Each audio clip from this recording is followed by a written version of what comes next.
I'm Dan Thomas. Later on in the show, Stefano Fasaro joining us from Orlando to bring us all the latest news from the opening couple of days of the MLS is Back tournament. Ali with us as well to reflect on those opening matches. Also, Gab Marcotti here. He is not happy about Inter Milan's performance today. Julian looks ahead to the Champions League draw tomorrow and predicts a very PSG-friendly bracket. But we will start in the Premier League, and Manchester United with another win today, this time 3-0 against Aston Villa, means that they have closed the gap to just 1 point on Leicester City with 4 games to go. Here to reflect on that victory, Shaka, Hislop and Stevie Nicol. Stevie, I'll tell you what, United are fun to watch at the moment.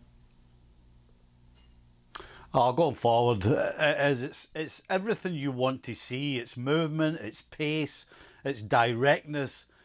And on the end of it, they've got goals. So going forward, I mean, just sensational. And of course, when you've got a team that every chance they get with the ball go at the opposition, it means your defence has got nothing much to do. So, I mean, so... At the very least, I'll take ownership of it, proving me wrong. He's been simply outstanding. Everything he does, just the way this team now plays, the confidence that they have, Paul Pogba trying things that he didn't or wasn't trying earlier on in the season. Martial looking interested in a way that we hadn't seen for maybe a couple of seasons. It really has been that big a transformation, all thanks to Bruno Fernandes. So many positives. You know, we talked a lot as well. Could Pogba and Fernandes, could they play together? Well, they can, and they both scored today as well, Steve. Yeah, but I think the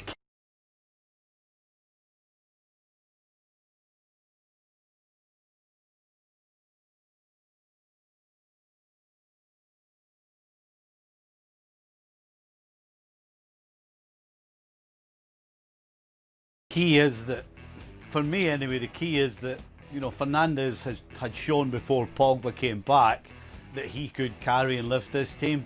But I'll tell you what, he's carried and lifted Pogba for me as well. Has been the key, and my goodness, Paul Pogba just, he looks like the player that, as I said, Man United thought they were getting. Completely, Shaq. You can see that he's just loving it.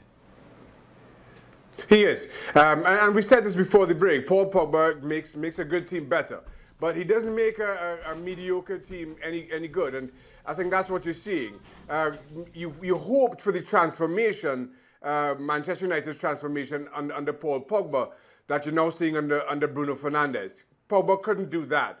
Bruno Fernandes has delivered, and Paul Pogba has taken it up a gear. And you're seeing that, not just in the way he's taking his goals and the fact that he's getting into the box a whole lot more than he was previously. But if you just look at some of his passes, even some that just kind of go a little bit wayward, he's creative, he's inventive, he's taking chances, which is all Manchester United have ever asked of Paul Pogba, but he just hasn't been able to deliver before now. How good's Mason Greenwood, Stevie? Wow, it gets better every time you see him. As a teenager, and he looks as though he's playing as a teenager amongst men. But if you're defending against him, it's an absolute nightmare because you don't know where to take him. If you take him inside on his left that looks so sweet and so cool, then he finishes it off. If you take him on his right, as he's shown us recently, he'll just smash it in the back of the net. Absolute nightmare for defenders and fantastic as a teammate. Shaka, what on earth is going on outside your house? My gardener showed up again. Right on cue. Has he cut the grass? Yeah. Oh, that's good. We hardly heard him, He's Shaq. leaving now. He's driving off now. My daughter went to tell him to come back. Nobody knows. Some other time. No one knows, Shaq. Don't worry. Yeah, good. Shaka, I was just thinking this as a goalkeeper's perspective. As hard the second goal against Bournemouth, as hard as he hit it, I feel that was more about placement. But today against Villa, that was just about a pure strike, hitting through the middle of the ball with pace and beating the goalkeeper for pace. So he's shown that he can do anything with either foot. And that's a worry for goalkeepers and defenders alike because you don't know where to show him. You don't know what to expect. However, Stevie, should it have been a penalty for... They're going to get some things wrong. And unfortunately, Villa were on the wrong side of it. However, yes, they may have got the penalty, but regardless, Villa were never in this game. This game was never a competition, in my opinion. Yes, it's. You can argue if you're Dean Smith that, well, the first goal is important because then now we have to come out. But the truth is, Aston Villa don't know how to come out. They don't know how to attack properly. They haven't given many teams a game as far as an attacking force is concerned. So, to answer your question, no, I don't think it was a penalty, but it certainly made no difference to the outcome of the game. Are you as forgiving, Shaq? I'm with Stevie.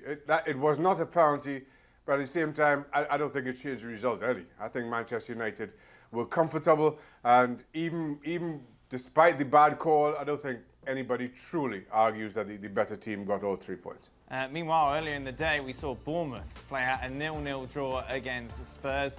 This was tough to watch. Spurs without a single shot on target in the 90 minutes. Stevie, Mourinho. Oh, well, you know what? We talked a lot about Spurs the other day, and every single thing we said, you saw today. And the biggest glaring one for me is, I talked about partnerships. There are no partnerships in this side, whether it's at the back, whether it's in the middle of the park, or whether it's up front. You know, there's no cohesion.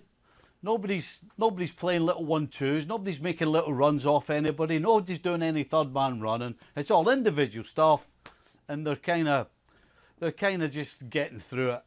And I'm sat watching it, I'm thinking, which team is actually second bottom, and which team thinks they're trying to push for at least a Europa spot? And I couldn't have told you. If they had swapped shirts, you wouldn't have known. So Tottenham, absolutely awful going forward. And let's be honest, Mourinho teams have been awful going forward for the last, 3 or 4 years at least. Stevie, when we talk about Mourinho in the past, when we talk about football in the past, you said, look, football is football. You know, things don't change that dramatically. So why have things changed so dramatically for Jose Mourinho, who was so brilliant everywhere he went before, obviously at Porto and then at Chelsea and Inter Milan? Where has that magic gone? Has football moved on, and how? Well, I think if you look at the Porto, he had some fantastic players. They had a lot of flair in it. He went to Chelsea and he bought great players again who had power and pace, had flair, had goals in them. You know, they were strong all the way around the field. And the truth is, when he goes to Inter Milan, he won the Champions League by shutting up shop. Listen, even when he went to Real Madrid, he completely shut the shop up. So clearly what's happening is he's telling people to be in a certain position at a certain time. And they're probably so busy making sure that they're in a position at a certain time that the actual footballer in everybody has begun to disappear. They're now concentrating on X's and O's, concentrating on where I'm supposed to be, concentrating on what he told me to do. You know, the best footballers need some guidance, yes, but then there comes a time when you have to let them do their thing.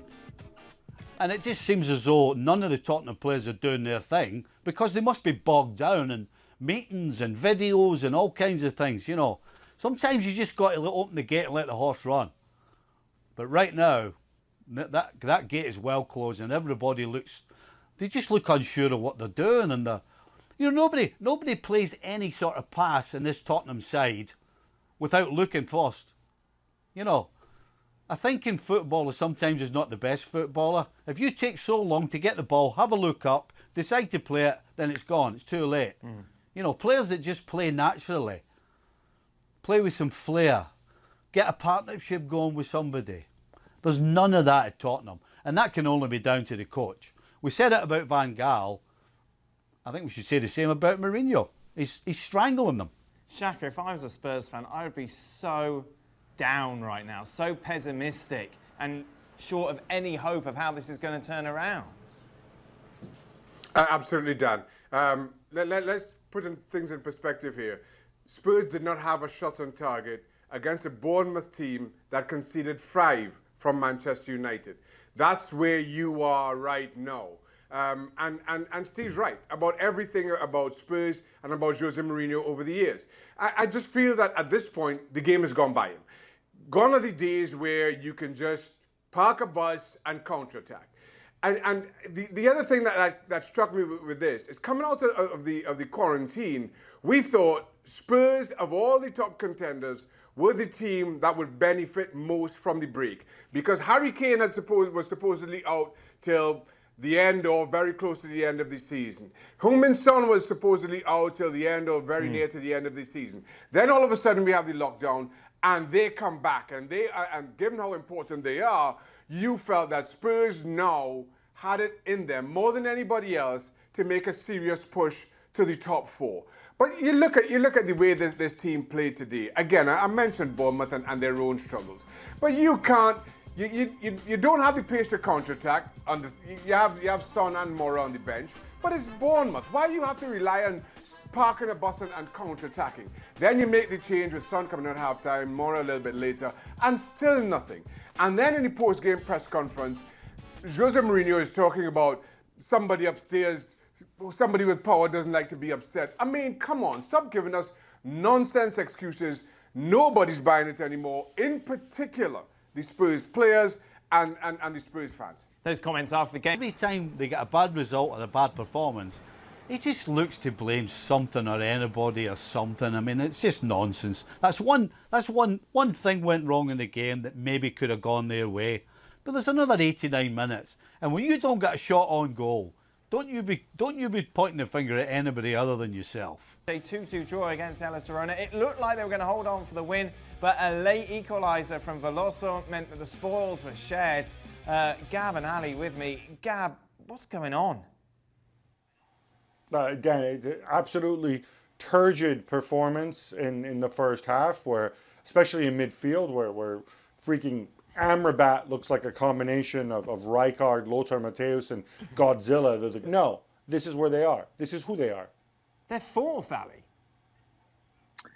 Yeah, and let's not forget that at one point, they were first.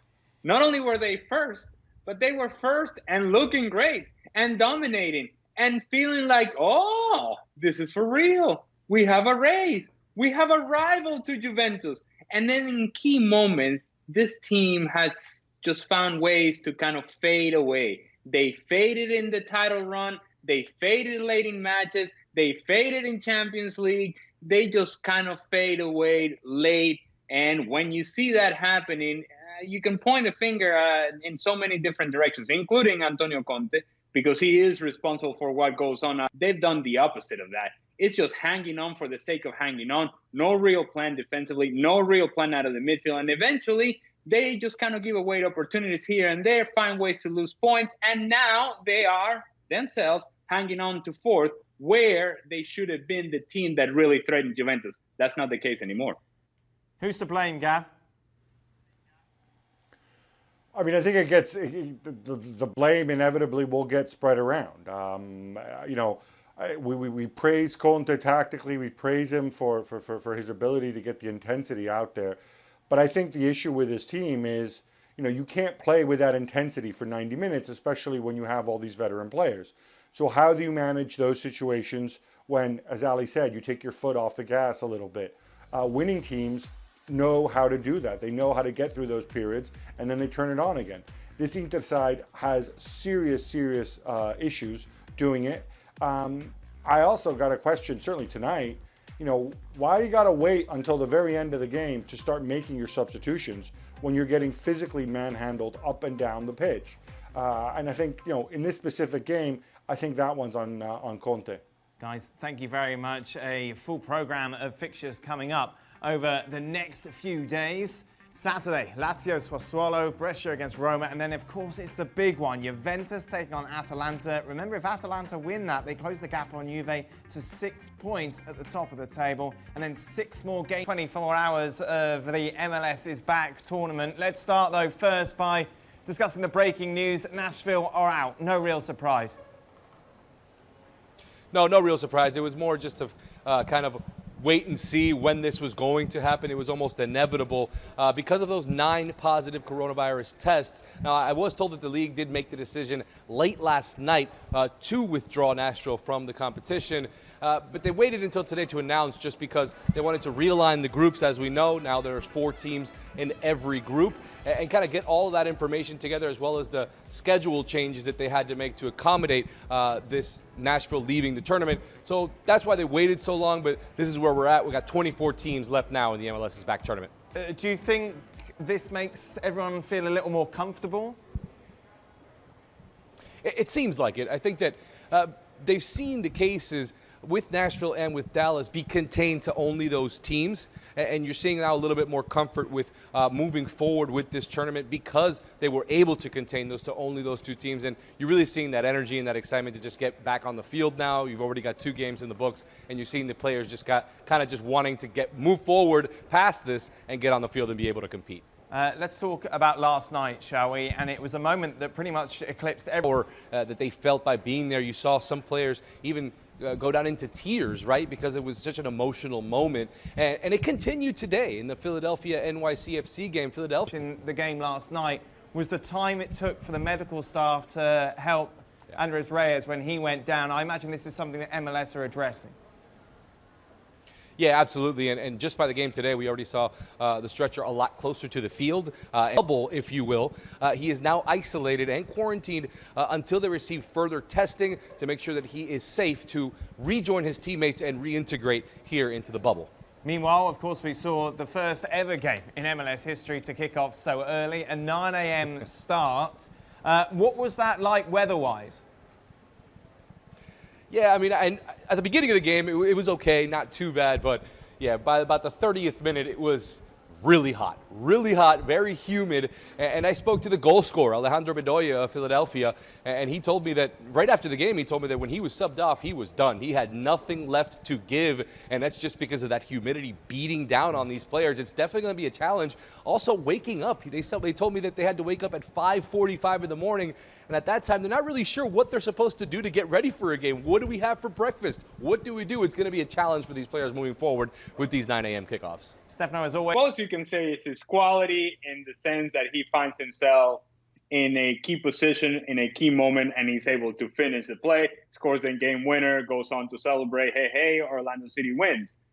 But I think it was the attacking half or the defensive half. And as it pertains to the defensive half, then, of course, it's a missed clearance by Inter Miami as the defender just kind of turns his back to the play. It bounces off of him onto Nani, scores a tap-in, game winner. Orlando City are very happy.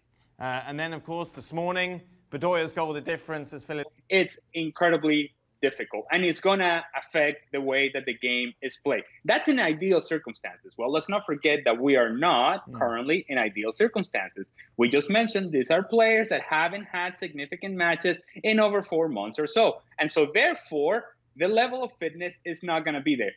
Add the heat, add the humidity, add the early start, and what you're going to have is players fading away late in matches. And really, it's going to affect everybody. It really is. And the quality of the game drops, the pace of the game drops, as much energy and enthusiasm as you want to bring onto the game because you're excited to be back out on the field. That only lasts for so long because, well, the legs cannot give what you want them to give you. And the heat does not allow you to express yourself out on the field. It's hard enough to do it when you're fully fit, but when you're getting back into fitness, it's incredibly more difficult. And so I think Bedoya and the Philadelphia Union will take the 1-0 win and run away from those 9 o'clock games because those are going to be challenging for anybody who is able to step out on the field. And the second halves of those games are going to be really, really difficult physically for all the teams that participate. Madrid, is he going back to Juventus? It seems, though, he's about to sign a new deal at Manchester United.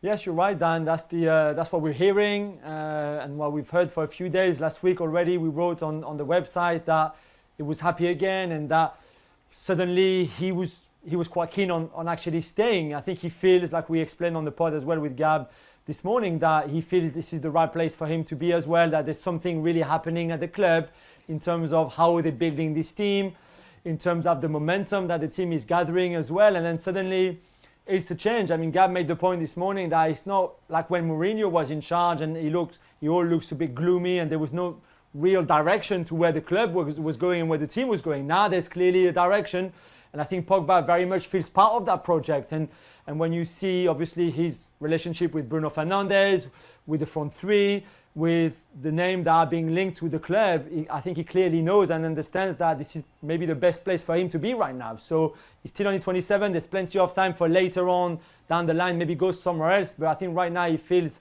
really at home, and I think that's why he's ready to sign a new deal. So Paul Pogba talk might be minimal over the next few weeks. Kai Havertz, however, I imagine won't be, Gab. We've been talking about a lot about where he could go, Bayern Munich or Chelsea. Chelsea leading the race? Well, this came out very suddenly. I think it has to do with perhaps one Antonio Rudiger having a word with Kai Havertz. It certainly leaked out big time in Germany, was followed up everywhere. I don't know. I slightly, and I have no inside information on this, but if we're to believe Bayer Leverkusen saying that, they want 100 million or otherwise they're not going to let him go, if we believe that, they took a financial hit, but equally, they think Havertz could be worth more down the road, which is why they're holding out for a certain price.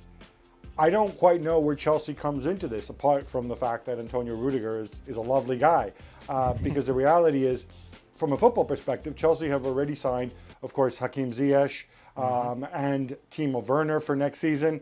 You already have Mason Mount and Callum Hudson-Odoi and Christian Pulisic. And if you want to go the false nine route, Tammy Abraham plus Olivier Giroud, who's extended as well.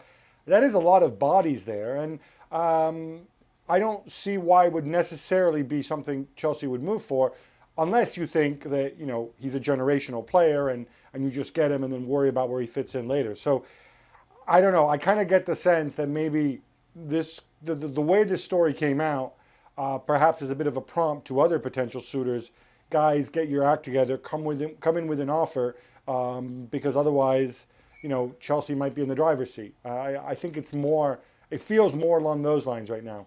Meanwhile, Jules, when we were preparing this segment, you said to ask you about Antoine Griezmann. So that's what I'm doing.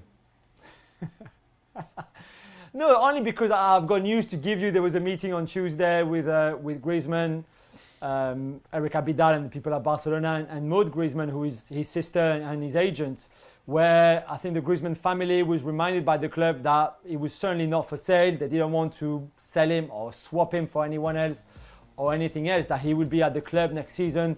Very much reassuring the Griezmann camp that there was no issue, despite the difficult few weeks that he had before this one, really, and with the pinnacle being the Atletico Madrid game, and that he could sleep well, that he would be at the club next season. There was no problems, and I think we wondered for many weeks what would happen to Griezmann if that situation was not changing, and clearly the club was very reassuring towards him and his sister and agent that there was no issue and that he would be at the club next year.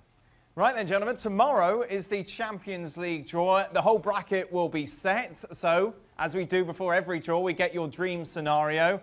Gab, I want to start with you because Jules is so biased, it's ridiculous and almost not worth talking about with his PSG ways. Gab, you look at this. Why do you want Atalanta to meet Leipzig? Well, simply because of the way these two teams play. I think it would be an incredibly exciting, open-ended game. I think these two teams play. These are two of the managers who play some of the most interesting football in Europe. We saw Leipzig's demolition of Spurs. We saw what Atalanta have done all season long in Serie A. So, yeah, that's a clash that gets me excited. I'm looking for storylines here, Dan. Bayern Munich would absolutely love that draw, wouldn't they?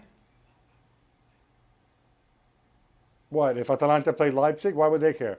Well, because then they're going to meet them in the semi-finals. So then Bayern Munich beat Juventus and then beat either Atalanta or Leipzig and they're through to the final. That's a much nicer route than the top part of your bracket. Well, that's not entirely nailed on that Bayern Munich beat Juventus either. I think so. Juventus had that guy, Cristiano Ronaldo, who's been in one or two Champions League finals himself. AC Milan. That's fine, but so what? AC Milan aren't Bayern Munich. Let's see how up for it Bayern Munich are after 6 weeks without football. I mean, I think we're projecting forward, and who knows? I don't think it's absolutely nailed on that Bayern would definitely beat Juventus. In fact, you know what, Dan? What? I don't even think it's definitely nailed on. Why's it got to be Juventus? Sure. They still got to go and play Lyon, right? Oh no! Now you're flying the flag for Ligue 1. Your Juventus argument's gone completely on its head now. They can beat Bayern Munich, but they can't beat Lyon. The top half of the It's 90 minutes of football. Oh, it is 90 minutes. It's 90 minutes of football. It is. This is what we have to remember about this. This isn't home and away. This is like a Euro. It's like a World Cup. It's 90 minutes of football. You're in or you're out. And I think we're going to see a lot more upsets than we would over 2 legs. The top half of the bracket's fascinating. Gab, PSG against Barcelona or Napoli. So many storylines there, obviously in particular Neymar. And then Manchester City or Real Madrid, probably Manchester City taking on Atletico Madrid. If it is Man City against Atleti, Gab, could they prove to be one of the toughest tests for Guardiola's team? I'm going to say it again. 90 minutes. Yeah, right. Diego Simeone, the way he lines up, who knows what he's going to throw at them. And it's certainly, I think, going to be an adjustment. But, you know, for my money, Manchester City have been playing some of the best football that we've seen in the Premier League anyway, since the restart, when they're on. And obviously, for many different reasons, including the cast verdict next week and their feelings towards UEFA in general, this is huge for Manchester City and for Pep Guardiola. So I think certainly that's a clash that you would relish. Gab, do we know yet whether or not those second legs are going to be in the natural home of the teams or they're going to be in Portugal? So I think the UEFA haven't, I think they're going to confirm this tomorrow, but certainly the indication has always been, if it's possible, they're going to play in the home legs of those teams. So if you can do it safely, logistically, if there's no legal issues with quarantines and whatnot, then you'll do it. Still be behind closed doors, of course. Then you'll do it where they were originally supposed to take place. The exception to that is obviously the Europa League, those Europa League ties which haven't been played yet. Those will be the Getafe, Sevilla, Inter, and Roma. Those will all be one-legged affairs. Right then, let's go to PSG TV then, shall we? PSG with a very favourable draw, Jules, looking at you. Leipzig in the quarter-finals, and then Atalanta or Atleti in the semis. Who would you prefer? Hang on, I was asked to do my dream draw. It's not a football fan dream draw. It's my dream draw, and I dream of PSG facing Leipzig. Timo Werner less, Leipzig as well. When you're a young boy, you dreamt one day the PSG will take on this manufactured side. I'll have my fingers crossed, my toes crossed tomorrow for the draw. Everything crossed. That would be amazing. Okay, so Leipzig obviously the team that you want. And then who would you prefer out of Atalanta or Atleti? It's a very good question. Thank you. I really hope they face each other in the quarters because that's the two extreme, the two opposite. The best attacking team in Europe against the best defensive team in Europe is ice against fire. It's going to be amazing.